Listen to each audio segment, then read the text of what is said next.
Hi, and welcome back to the podcast. Today, what we're going to talk about is why owners get stuck and don't want to or don't plan for their business transition. It's a very, very common thing. There have been some surveys that have been done over the years, and survey says 80% of business owners do not have any idea whatsoever how they're going to transition their business. They're just going to work day to day. They're running their business. They're doing a great job, still in business. However, they have absolutely no idea what their plan is to transition. So, most of the business owners think about transition as an event. So one of the things that I believe is that business owners, when they think of it as an event, they decide, oh gosh, I'm not even close to being ready to leave. And so I just think of it as an event and I'm so far away, I don't have to do anything to get ready. Not true, in my opinion. But what that does is it just delays the planning and delays the intentionality of becoming prepared. So one of the things that I like is to think of a business transition as a journey. There are many, many, many things that have to be done in order to get to the actual final transition of the equity. So there are a lot of tasks and things like that have to be moved onto and to somebody else. Also the equity. And what we talk about and what we work on in this podcast and then also our company is we work on internal transitions. Internal transitions typically are transitions that are to an employee, to another partner, or to a kid, a child, or a family member. Those transitions, when those happen, the people who are going to be your successor, the people who are coming in, typically don't have very much money, which they don't have, a whole bunch of cash sitting on the sidelines, just waiting to come in and pay you millions of dollars for your business. So if it becomes a journey instead of an event, and if you start early enough, what happens is you give yourself time to have more options. So one of the things that I believe, again, that keeps a business owner stuck is the idea that a transition is an event. We like to think of it as a journey. Journeys that I like to think of the journey somewhere between 2 and 10 years. So if you're thinking about getting out in 2 years, 3 years, 5 years, 10 years, not a bad time to start thinking about how you're actually going to do that. Second reason why I think owners find that they just get stuck is they start with the how and the how much. So they dive into this business transition and they go, oh my gosh, how am I going to get this transitioned? The how. And then they think about, well, how much? How much do I want? How much do I need? How much is it worth? And then they start going to their advisors, and their advisors, they go see their CPA, and their CPA says, well, your business might be worth about this much. Maybe the CPA tells them, or a financial advisor might tell them the same. And the CPA also starts to talk about taxes and how to be tax advantaged and how that might work. And, they put that tax thought out in front of the business owners. So they'll put that out in front of you.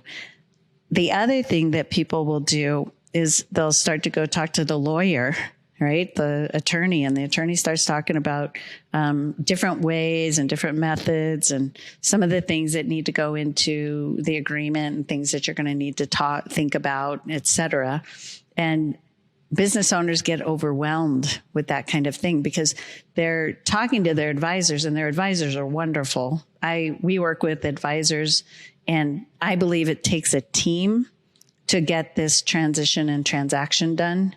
Always. It takes a team, and sometimes it's a team of 5 or 6 different advisors that you're going to be working with to get this all done. So we want the experts. It's just that we want the expert advice in context with what you want. So by starting with the how and how much, typically what happens is the owner really hasn't decided what they want and how they would like to see it, their perfect transition and succession. So they go and get the how and how much, and their heads start to spin.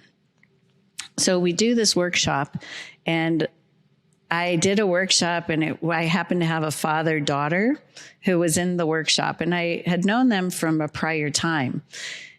So the father-daughter, she's sitting there and we're going through this workshop, and she comes up to me after the workshop and she goes, "Oh my gosh." She goes, "I need to get my dad and I restarted on this process." She said, "We did exactly what you said. We went and did the how and how much. And that was 2 years ago. We haven't talked about it since." Why? Because their heads were spinning.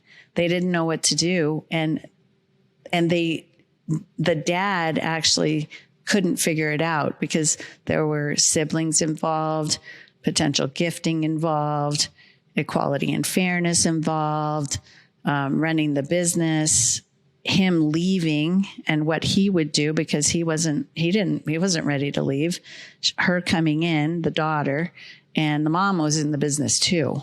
So all of these moving parts, unknown, the how and how much come along, and they just stop talking. Time continues to go on. So 2 years pass by. Dad's 2 years older. Daughter's got 2 more years of experience.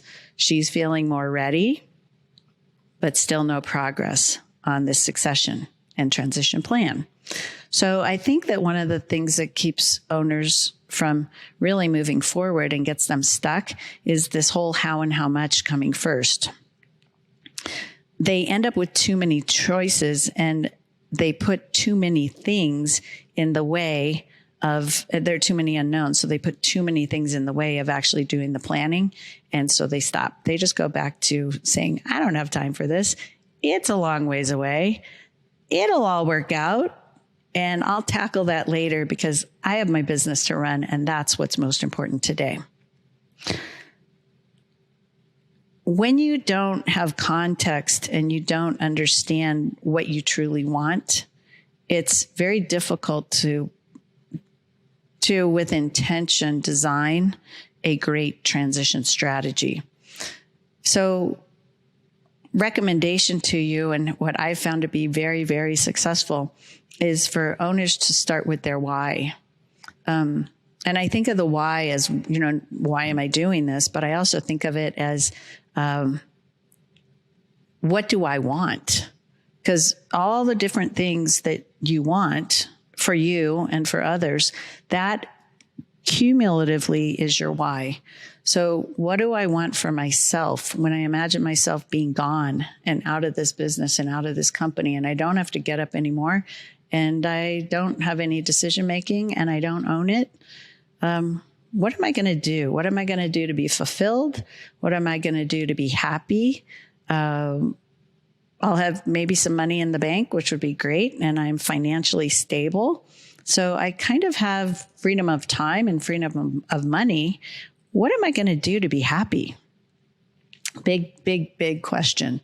And then what about if you have a spouse or a significant other? What do they want to do? I can tell you that those are really interesting conversations.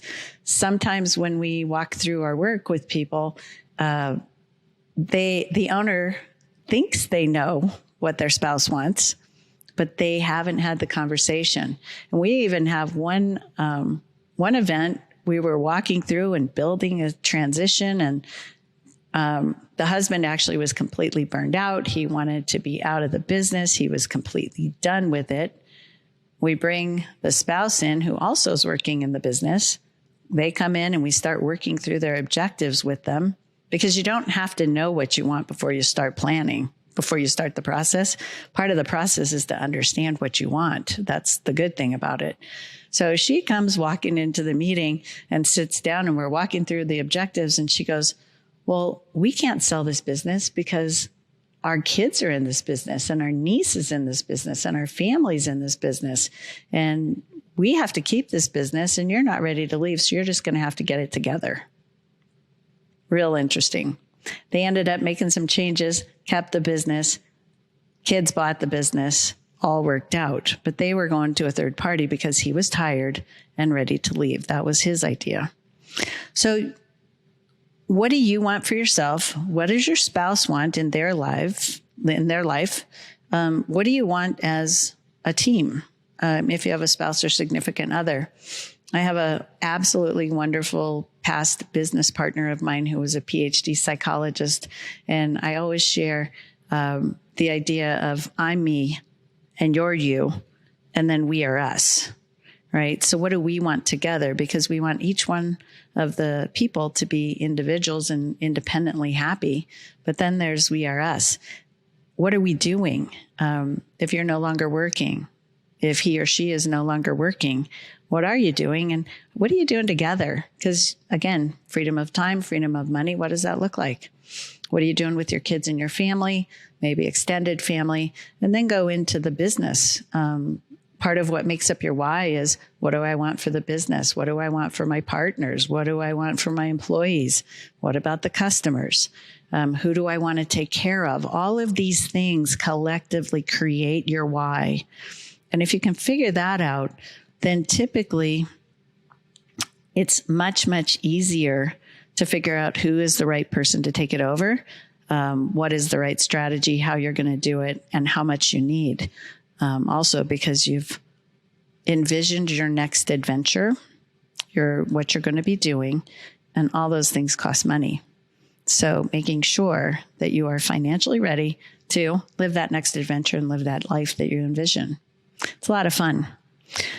Anyway, so when you start with your why and you take a little bit of time to do that, it could be months, could be days, but you take a little bit of time to do that. Ask what you want of yourself, and then you ask, what does my spouse or significant other want? And you can even ask what your kids want if they're old enough. Then you create that why. So basically, to conclude this, the reason why owners get stuck, in my opinion, and they don't plan for transition is because they think of it as an event. So they have a long time to get ready for it. It's very complicated and has a lot of moving parts. So they really don't want to dive in. It is very complicated and it's got a lot of moving parts. And they start with the how and the how much. So when they do dive in, they go right to the how and how much, and they forget their why. They forget their what do they have to transition and want to transition. They forget their who are candidates, and really understanding that. And they forget the when, and there are many whens. We'll talk about that another time. So in conclusion, I would just like to, in a way, ask you or challenge you to sit down and write out what's your why. What do you want? What are your objectives for you and for others? Because as a business owner, typically you serve so many people, and for so many years you've cared for them.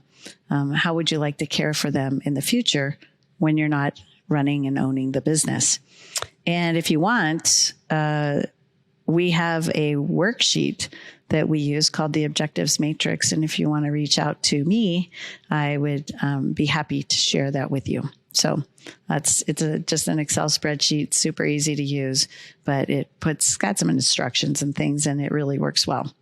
So write down your why, start there, and hopefully you'll get started on your business transition planning and design a great roadmap forward.